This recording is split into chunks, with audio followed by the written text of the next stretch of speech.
दुनिया तबाह हो गई, मेरे जिंदा रहने का कोई मसरफ नहीं रहा। वो जिसके लिए मैं जिंदा थी वो मर गया। वो जिसके लिए मेरी सांसें चलती थी, जिसके लिए मेरा दिल धड़कता था, वो इस दुनिया से जा चुका। अब मैं जिंदा नहीं रहना चाहती, मैं मर जाना चाहती हूँ। उसके बिना मेरी जिंदगी उस सांस की तरह हो चुकी है जिसकी तमाम तर्जें उससे जुदा कर दी गई हो, जिसके सारे तार अलग अलग करके नोच डाले गए हो। मैं क्या करूंगी अल्लाह, जिंदा रहकर मुझे क्यों ना उठा लिया उसके साथ। मेरी जिंदगी तारीख हो चुकी है, मुझे नहीं जिंदा रहना, मुझे मर जाना चाहिए। मौत, जालिम मौत, उसने तेरा क्या बिगाड़ा था? उसने अभी तो जीना सीखा था, अभी तो उसने मोहब्बत की थी, अभी तो वो जिंदा हुआ था और तूने उसे अपनी आगोश में ले लिया। इस दुनिया में कितने लोग हैं जो मरने के लिए तड़प रहे हैं, तुझे वही मिला था? मेरी मोहब्बत, उसी का गला घोटना था तुझे। मैं जिंदा नहीं रह सकती, मुझे मर जाना चाहिए, मुझे मर जाना चाहिए। मैं जिंदा नहीं रह सकती, मुझे जिंदा नहीं रहना।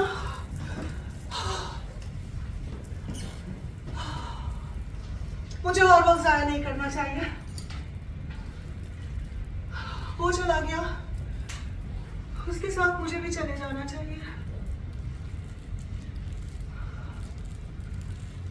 मुझे खुदकुशी कर लेनी चाहिए। मुझे अब जीने का कोई हक नहीं, मुझे खुदकुशी कर लेनी चाहिए। यही करना पड़ेगा। नूरजहां, नूरजहां। जी सरकार, जी सरकार। मैं मर जाना चाहती हूँ। अच्छा, बेहतर सरकार, लेकिन कब? अभी इसी वक्त। बेहतर, बेहतर सरकार। तुम चचा जान को बुला कर लाओ जरा, जल्दी। जी बेहतर सरकार।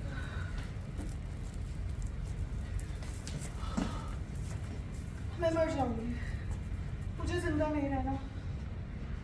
और ये चचा जान, इनकी कदामत परस्ती और सख्त मिजाजी की वजह से आज ये हालत हुई है। इन्होंने तस्लीम कर लिया होता मेरी मोहब्बत को और मुझे शादी की इजाजत दे दी होती, तो ये मोहब्बत नहीं आती।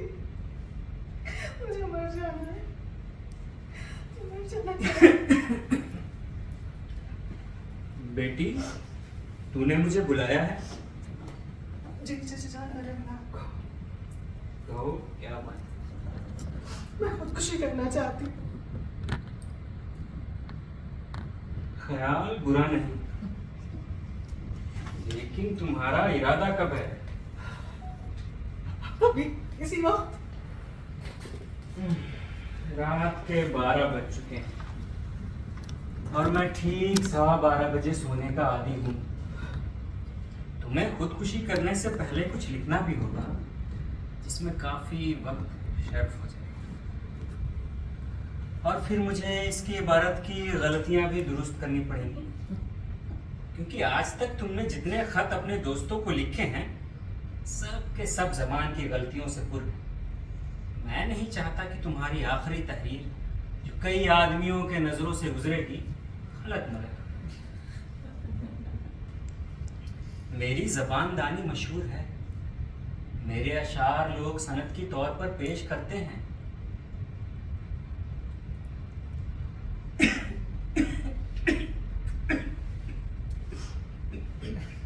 अगर तुम्हारी तहरीर में इमला और कवायद की गलतियां मौजूद हुई तो मेरी तो नाक कट जाएगी। देखिए चचा जान, मुझे जबान से कोई मतलब नहीं। मेरे लिए सबसे अहम मेरे जज्बात और मेरे अल्फाज हैं। मैं हमेशा जबान के ऊपर जज्बात को तरजीह देती आई हूँ और मैं अपनी जिंदगी की इस आखिरी तहरीर में भी अपनी इस इनफरादियत से नहीं हटूंगी। और एक तहरीर में ऐसी क्या गलतियां हो सकती है कि आपका नाक कट जाए? वो नाक मुअन्नस है, मुज़क्कर नहीं। मैं जानती हूँ कि नाक मुअन्नस है, मुज़क्कर नहीं, लेकिन ये आपकी नाक किसी भी तरह से मुअन्नस नहीं। तुमने अगर मेरी होती तो आप विलायत से वो मशीन ना मंगवाते जिससे नाक छोटी और पतली हो जाती है। तुम मेरी नाक पर नाजायज हमला कर रही हो। आप मेरी जबान पर बेजा एतराज कर रहे हैं। तुमने बदतमीजी की, आखिरी हद तक पहुंचकर तरक्की पसंद हो गई। आप मुझे गाली दे रहे हैं और इसकी आपको कतई इजाजत नहीं है। तुम भूलती हो मैं तुम्हारा चचा हूँ। मैं भूल चुकी हूँ कि आप मेरे चचा हैं और इस बात का सबूत ये है कि उसने मेरे लिए खुदकुशी कर ली। क्या चाहता था आपने अगर आप इजाजत दे देते मुझे अपनी मर्जी से शादी करने की? अगर कोई मर्द या औरत अपनी मर्जी से शादी करे उसे रुमाल लड़ाना कहते हैं। उसे रुमाल लड़ाना कहते हैं। शरीफ घरानों में ये बहुत बुरा समझा जाता है। मैं एक शरीफ आदमी हूँ। शरीफ आदमी होने के साथ साथ तुम्हारा चचा हूँ, इसलिए मैंने ऐसे रोमान की इजाजत तुम्हें नहीं दी। रुमाल लड़ाना? ये बहुत ही भद्दी तरकीब है। रुमाल लड़ाना क्या कह रहे हैं आप? उजला ने इसे ऐसे ही लिखा है। अब इसमें कोई तब्दीली नहीं हो सकती। मगर मुर्ग लड़ाए जाते हैं, बटेरे लड़ाई जाती है, रुमाल लड़ाना क्या तरकीब हुई? बेहुदा। तुम भूल रही हो, तुम खुदकुशी करने वाली थी। मैं भूली नहीं हूँ। मैं खुदकुशी करने वाली थी नहीं, मैं खुदकुशी करने वाली हूँ। मुझे सिर्फ आपसे इजाजत लेना थी। मेरी तरफ से तुम्हें इजाजत है। अल्लाह करे तुम इसमें कामयाब हो जाए। हाँ, ठीक है, मैं खुद अपने हाथ से खुद को हलाक करूंगी। मैं सिर्फ ये इत्मीनान कर लेना चाहती थी कि मेरे इस अमल से आपकी इस नाक को कोई सदमा ना पहुंचे। नहीं, मौत से नाक को सदमा पहुंचने का डर बहुत कम है। और फिर जब तुम अपनी तहरीर में साफ साफ लिख दोगी कि मैंने यानी कि तुमने यानी कि तुमने हाँ, मैंने ही मोहब्बत की है, आपने थोड़ी की। अपनी तहरीर में ये साफ साफ लिख दोगी मैंने यानी कि तुमने। जी मैंने।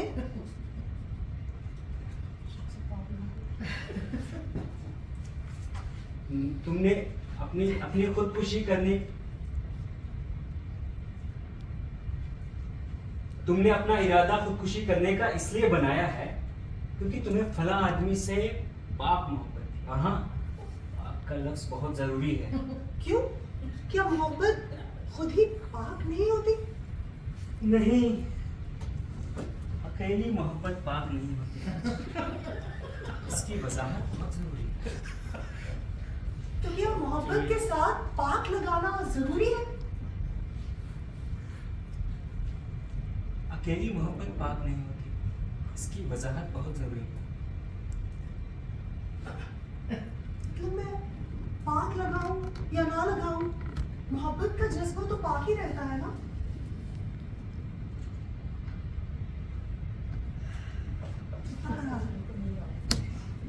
नहीं, अकेली मोहब्बत पाक नहीं हो सकती जब तक इसकी वजाहत न की जाए। बहरहाल,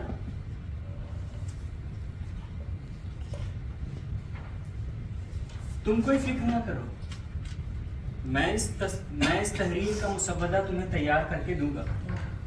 तुम्हारा काम सिर्फ नकल करना है। और अगर मैं आपकी तहरीर की नकल करने से इनकार कर दूं तो मैं तुम्हें खुदकुशी की इजाजत नहीं दे सकता। उफ, या अल्लाह। अच्छा ठीक है, आप मुझे तहरीर लिख कर दें, मैं नकल करने पर राजी हूँ। मुझे ये बताइए कि मुझे जल्द अज जल्द कब आप दे सकते हैं मजमून? मैं वक्त ज़ाया नहीं करना चाहती। कल सुबह नाश्ते पर। ठीक है, लेकिन एक और बात चचा जान, जरा खुश खत लिखिएगा। आपको आदत है इतनी शिकस्ता खत लिखते हैं, मैं पढ़ नहीं पाऊंगी तहरीर आपकी, मैं फिर अपना गलती हो तहरीर जाएगी। नहीं बदल सकता, फिर लेकिन तुम्हें 2-4 बार पढ़कर जरूर सुनाऊंगा। फिर तुम्हें नकल करने में कोई दिक्कत नहीं पेश आएगी।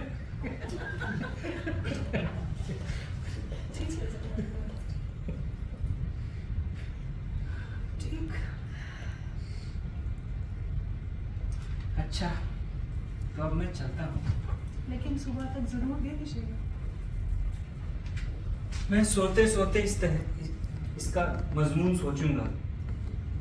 मुझे गुमान है कि बहुत उम्दा तहरीर पेश बन जाएगी। और कोई शक नहीं कि तुम खुदकुशी के बाद फरहाद की शीरी और लैला की मजनू से भी बाजी मार जाओगी। खुदा आपकी जुबान मुबारक करे। शब है। शब। हाँ, ये तो हुआ। अब मुझे ज्यादा वक्त जाया नहीं करना चाहिए और जहर बोल के रख दूं ताकि सुबह नाश्ते के बाद चाय की जगह यही पी लूं और बस अपने महबूब के पास पहुंच जाऊं। वैसे मुझे अंदेशा ये था कि चचा मुझे खुदकुशी करने से रोक लेंगे, लेकिन उन्होंने नहीं रोका। बहरहाल मेरी जिंदगी का कोई मसरफ भी नहीं रहा है। मर ही जाऊं तो अच्छा। कौन है? कौन है भाई? मैं अंदर आ सकती हूँ? तुम हो कौन? मैं दरवाजा बंद कर दूँ, मैं बहुत घबराई हूँ। वो यहाँ भी आ जाएगा। कौन वो यहाँ आ जाएगा? तुम हो कौन? आप उसे जानती हैं? किसे? रांझे को। कौन रांझा? चौधरी मोजू का छोटा लड़का जीदू, तख्त हजारे का रांझा। मैं किसी चौधरी मोजू के छोटे लड़के दीदू वीडू राजा को नहीं जानती। भाई तुम कौन हो? मैं हीर। हीर?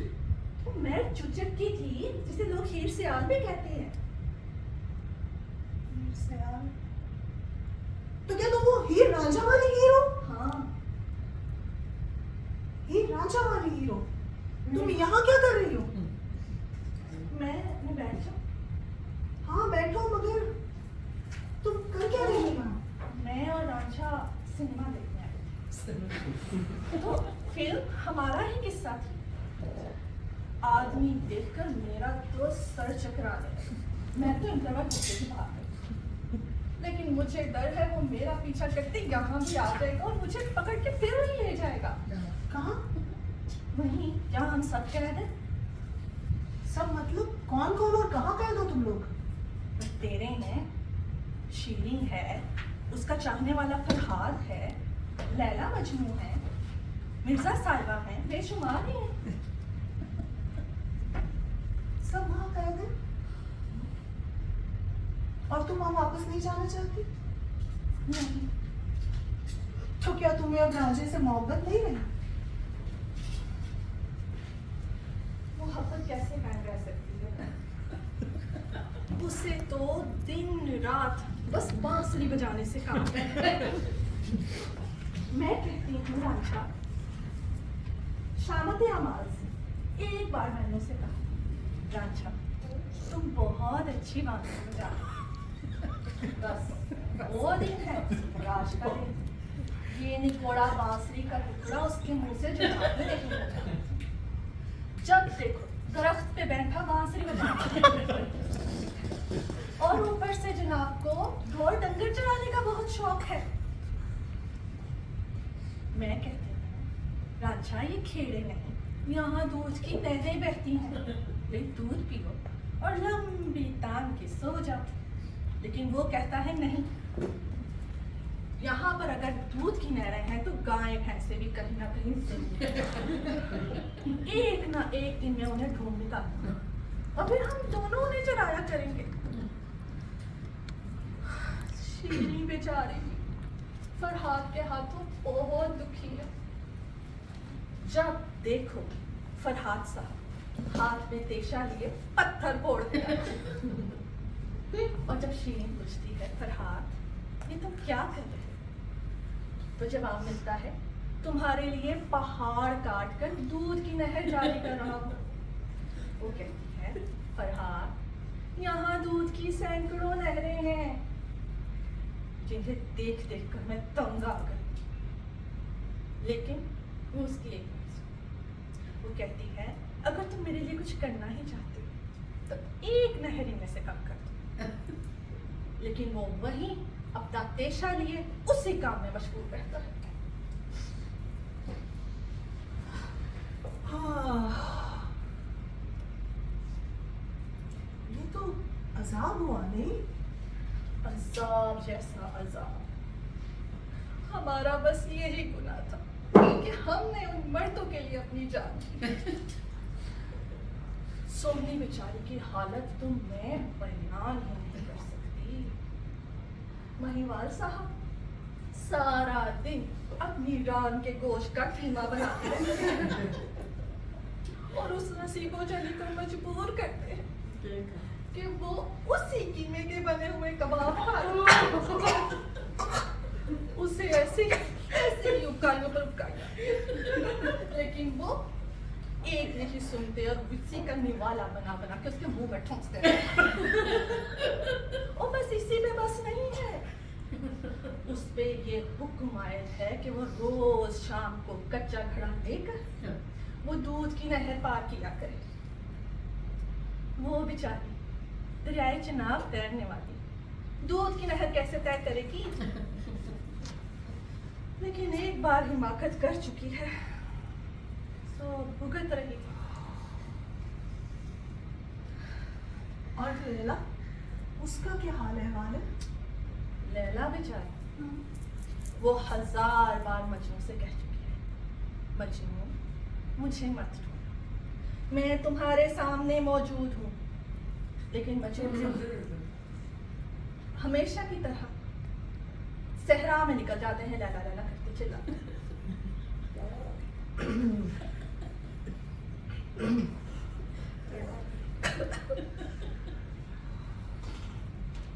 वाकई? लेकिन मैं तो समझती थी कि तुम लोग वहाँ बहुत सुकून और मोहब्बत के साथ एक दूसरे के साथ रहते हो। देखा आप भी कुछ नहीं, जिंदगी आजाद हो गई है। ये दुनिया कहीं खत्म हो तो हमें इस अजाब से निजात मिले। मोहब्बत हुई थी, लेकिन इसमें मर जाना क्या जरूरी था? अरे मैं तो उस वक्त को रोती जब मैंने बगैर सोचे समझे रांझे के पीछे अपनी जान दी थी। हीर रांझे से एक पल के लिए नहीं हट सकती, शीरी फरहाद से एक लम्हे के लिए जुदा नहीं हो सकती। हमारी जो जिंदगियां अजीब हैं। लीजिए जनाब, आप पहुंचे। ये जमाना कहां से कहां पहुंच गया। कुछ बचाना ही है तो वायलिन बजाने, गिटार बजाने, भी सैक्सोफोन बजाने, पियानो भी बजा सकते हैं। हाँ, लेकिन इन्हें समझाए कौन? अच्छा बहन, मेरे नसीब में बांसुरी की यही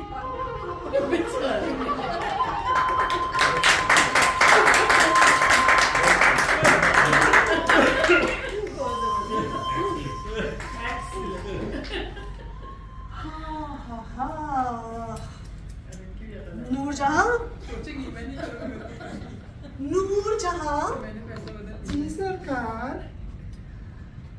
मैंने खुदकुशी करने का फैसला छोड़ दिया है। बेहतर सरकार। अच्छा ये बताओ जरा, देख कर आओ कि चचा जान सो चुके हैं या जागते हैं? नहीं सरकार, वो जाग रहे हैं। जाग रहे हैं? वो दरअसल मुझे अपने पास बिठा के आपकी पाक मोहब्बत के लिए मजबूर सोच रहे अच्छा, तो ऐसा है, तुम जाओ चचा जान से कहो कि तुम्हें अपने पास बिठाकर इत्मीनान से पाक मोहब्बत पर मजमून लिखे। उनको ये इत्तला जरूर दे देना कि मैंने खुदकुशी करने का इरादा तर्क कर दिया है। बेहतर सरकार।